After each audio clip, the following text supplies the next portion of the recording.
Everyone, welcome back to my channel. आज के video में हम लोग देखेंगे पैथोफिजियोलॉजी ऑफ पेप्टिक अल्सर। तो पैथोफिजियोलॉजी ऑफ पेप्टिक अल्सर क्या है ये देखते हैं। पेप्टिक अल्सर यानी कि हमारे स्टमक की जो लाइनिंग है वहाँ की प्रोटेक्टेड जो लेयर होती है उसका डैमेज हो जाना और वहाँ पर घाव या फिर वाउंड का बन जाना, जिसकी वजह से सीवियर पेन और डाइजेशन में दिक्कत और बहुत सारी प्रॉब्लम पेशेंट को देखनी पड़ती है। ठीक है, झेलनी पड़ती है। और अब हम देखते हैं कि पेप्टिक अल्सर की पैथोफिजियोलॉजी क्या है। ठीक है, स्टार्ट करते हैं ड्यू टू ईटियोलॉजिकल फैक्टर्स से। ड्यू टू ईटियोलॉजिकल फैक्टर कोई भी हो सकता है। एच पाइलोरी बैक्टीरिया हो सकता है, एनासाइड्स हो सकते हैं यानी कि non steroidal anti inflammatory drugs हो सकते हैं, स्ट्रेस हो सकता है, अल्कोहल हो सकता है या फिर स्मोकिंग हो सकता है। ठीक है, ये सारी चीज़ें क्या करती है, किसी भी पर्सन का जो एसिड प्रोडक्शन होता है उनके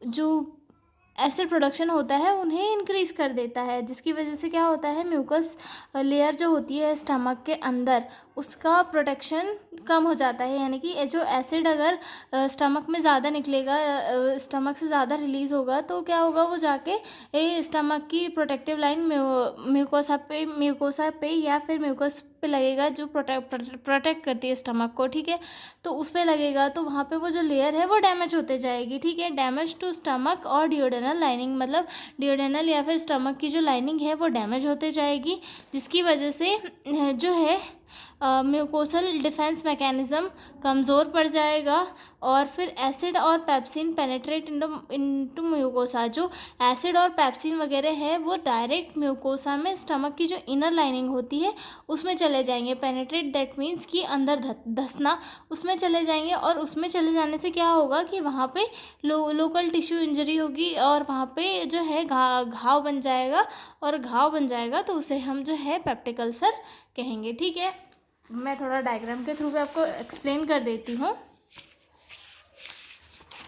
जैसे कि ये हमारा स्टमक है, यहाँ से जो गैस्ट्रिक अल्सर वगैरह भी यहाँ पे अगर कोई अल्सर यहाँ पे हुआ है दैट मीन्स वो ईसोफेगस अल्सर होता है। यहाँ पे अगर हो रहा है तो स्टमक अल्सर माना जाता है।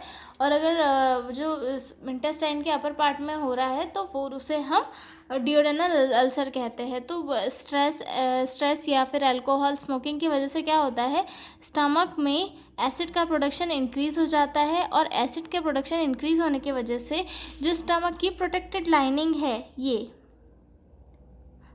मसल लेयर कहते हैं हम इसे, या फिर स्टमक की जो है प्रोटेक्टेड लाइनिंग जो उसे एसिड वगैरह का जो सिक्रेशन है उससे बचाती है। तो ये ज़्यादा एसिड सिक्रेशन उन कॉजेज़ की वजह से होता है और ये सारे कॉजेज़ की वजह से एसिड सिक्रेशन होता है। एसिड सिक्रेशन होने की वजह से ये जो लाइनिंग है ये डैमेज हो जाती है, और जब ये डैमेज हो जाती है तो जो एसिड वगैरह है वो डायरेक्ट स्टमक की इनर लाइनिंग, मतलब जो दूसरी लाइनिंग है जैसे कि म्यूकोसा है, सब म्यूकोसा, सिरोसा, इनमें घुसने लगते हैं। और इनमें घुसने लगते हैं तो वहाँ पे जो है सेल्स की डेथ होने लग जाती है और टिश्यूज़ में क्या होने लग जाता है, घाव बनने लग जाता है। और तो ये जो घाव बनता है ये काफ़ी पेनफुल होता है और इसे ही अल्सर कहा जाता है। ठीक है, आई एम श्योर कि आपको पैथोफिजियोलॉजी समझ में आ गई होगी। तो मिलते हैं हम अगले वीडियो में, तब तक के लिए बाय बाय।